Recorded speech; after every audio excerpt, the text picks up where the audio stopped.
What to look for in a beginner racing wheel. So let's start off with the force feedback. It's absolutely an essential thing if you want to feel the road surface in a game, the tire grip or even the G-forces. Yup, and we have so many cool things that is built in simulation games that you can actually feel through your steering wheel feedback. And then of course we're having differences between direct drive and a belt drive wheels. So many different things that you're going to be having when it comes to buying your first racing wheel. Let's start with Logitech, the G29 and the G920. The G920, what I understand of, is particularly made for PC and Xbox. Two of the most popular entry-level racing wheels on the market. Now both of these wheels use gear drive force feedback, which means they are really on a system of gears connected to a single brush motor, to create resistance and simulate the feel of the road. So what does this actually mean in practice? Well, the force feedback is strong enough for beginners, and you will notice it, particularly when you're going to be playing some games like Forza. And it gives you a solid century feel when you're going to be cornering. Because it's a gear drive, you're going to be feeling a little bit of the noisy of grinding of the gears itself. The teeth of the gears can deliver the same smoothness that you're going to be getting from a belt or direct drive setup. And I think that's maybe one of the reasons why a lot of people maybe will choose for a belt drive. But again, it is personally, do you really mind that in the end? Like the G29 is designed for PlayStation and PC. Well, already mentioned before, the G920 works with Xbox and PC. And aside from, let's say, the button layout and branding, they are basically the same under the hood. One big plus of the Logitech, it's actually reliability. I've been using the old school G25 and G27 for a very long time, and I do see a lot of people have similar experiences. So that is for me also one of the choices why I first went to the Logitech G29 series, and later on the G920 for my Xbox. But one thing you need to take consideration, if you're going to be talking about, let's say, the gears and the inside, the Logitech G25, G27, and later on they released the G29, there's a big difference, because the newer version made so much less noise, and this has to do, they actually improved the overall gear system with different kind of types, so having still the same kind of accuracy, maybe a little bit better, but particularly the noise itself was absolutely improved. And I think beside the reliability, I think that were the minor improvements Logitech actually implemented. So if you're going to be looking into the Logitech series, this can be a very nice viable option. So let's move on to the Thrustmaster counterpart. So I've been reviewing and testing all kinds of different models. For example, the T150, the T248 and the T128. These wheels all use what they call the hybrid force feedback system, a combination of a belt and a gear system. It's not a full belt drive like on high-end racing wheels, but it does help for a smooth out and feel if you're going to be comparing this with the Logitech full gear drive setup. So let's start off with the T150. I was surprised with the T150 actually. This is the Thrustmaster's true entry-level wheel, and it's got some brushed motors and that hybrid belt plus gear setup. Gives you a noticeable smoother feedback if you're going to be comparing this with the Logitech G29 or the G920. It's really noticeable, if you're going to be looking at it, it's still a little bit noisy. But for the price point, it still delivers solid. And I think feel more a little bit of better details, especially if you're going to be having the tight turns. And of course, not to forget what kind of game you're actually going to be playing. But the overall Thrustmaster T150 for a beginner's wheel, this was a very interesting option. Then there is the T248. It sounds like a Terminator episode, but by the way. So which is basically a beefed up version of the T150. The motor is stronger, the force feedback is a little bit more defined, and it also includes a built-in display. So on this wheel, for things like speed, gear, info, or telemetry in the supported games, you can also get, let's say, this 3 force feedback mode. So you can actually tune in for casual play or just more realistic sim racing. So this particular model will give you actually a lot of more for your money.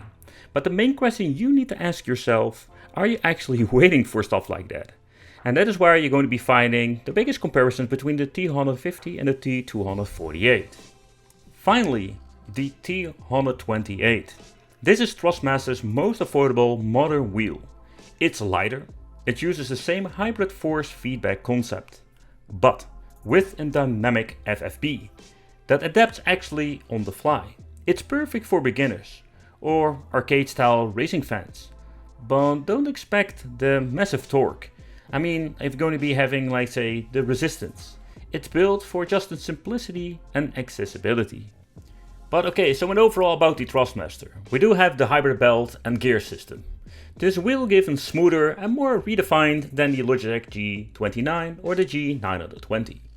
The T150 is, for example, a very nice entry level, where the 248 is a mid-range for stronger feedback. And the T128 is lightweight and beginners friendly. And like I mentioned before, it's like talking about some new Terminator movie with all of the T's. It's absolutely nuts how many different models they actually made. But if you're on a budget and you just want to have like a modern force feedback experience, the Thrustmaster often feels more natural than a Logitech. And especially for the price you're paying for it. So to begin with, why do you need a racing wheel? A racing wheel will give you such an immersive experience. It's going to be giving you a completely different racing simulator than comparing this with a regular controller, making games feel more realistic. And personally, I'm always getting more excited when just playing with a racing wheel. But why do you actually need a racing wheel? Immerse experience, that is actually what it's going to be about. It's going to be making games feel so much more realistic and exciting. The enhanced controls you're getting with a racing wheel and the precision is just giving you a completely different control over your virtual car. Also, even doesn't matter what kind of game you actually want to play. So added a layer of skill and the challenge to racing games. You're going to be having a lot of learning curve with some of the games, comparing this with a racing wheel. And I can tell you, it's going to be not like a negative experience. So at this point we have been discussing all kinds of different racing wheels, technology and etc. However, there is another thing that you need to take consideration when getting into the racing. Not only the wheels, but of course, for the full experience we're also going to be needing pedals. And with different models I have noticed we do have different pedals. So when it comes to, let's say, the Logitech, where they didn't really change a lot, but also with Thrustmaster, I find it interesting. But particularly with Thrustmaster, I've seen all kinds of different pedals. You can even purchase like more expensive ones and connect them to your racing wheel. But I just wanted to showcase a couple of them out of the box. And I think I can be very short about it. So first of all, Logitech. That is going to be something really easy, because Logitech were using their pedals for a very long time. I mean, particularly when you're looking at the design, they didn't change out a lot of them. Like the G25, G27 and G29, they all have the same kind of configuration. I love these pedals because they are big, they're robust, and they have like a really great experience. And if you want to have the full immersive simulation, we do have the option for a clutch pedal. And I think that clutch pedal, that is something you don't see often when it comes to, let's say, the counterpart when it comes to Thrustmaster. I know that the T150 also had a pro model where we had like bigger and better overall, let's say, pedals, but this particular one, the low budget version, it's an entry point, let's say Thrustmaster. We're having like a great wheel with different technology. The pedals are kind of back to basic. And yeah, when you're going to be finding the pedals really important for your racing simulator setup, this is going to be a disappointing situation, because this is just a 2-pedal configuration. They do have the same connection, so what you could do is actually purchase, let's say, better pedals. But of course, if you're buying a T150 and you need to buy another pair of, let's say, pedals, that is not going to be really convenient. But if you're going to be spending a little bit more money with the T248, you're going to be giving absolutely the next level. You can actually see we're having some really nice, professional, good looking pedals with a clutch. And what I mentioned before is that even in the main review I said, like, you can even adjust the spring. So you can even do a little bit of a modification that you cannot do with, let's say, the Logitech. Don't get me wrong, there was like a full community with all kinds of cool modding situation. But, you know, out of the box, you can actually modify the spring over here of the particular pedal. I think it's like a tiny thing you can change out, but it is actually cool that they implemented this. So for the 248, that this is a racing wheel of another level, of course, you can actually do a little bit of tweaking and the pedals are comparable or maybe a little bit better than you're going to be looking into the Logitech series. But going back to the T128, this is weird. The pedals look really basic. And not like in a really cheap way, but they look just basic. We don't have a clutch, everything is more plastic fantastic, and they will do a great job. The resistance, it's good, more than enough. So it's not like a 90s, let's say, pedal set. But yeah, you would expect with a new model, we maybe have like a more fancy, let's say, pedal set. But with Thrustmaster, we can always like upgrade with one to purchase later on. So it is not going to be big of a deal, but the one thing you need to take consideration with the Thrustmaster T128. But what kind of options do I personally love when it comes for racing wheels? So let's start off with the top 3, with the number 3 having, let's say, the Logitech series.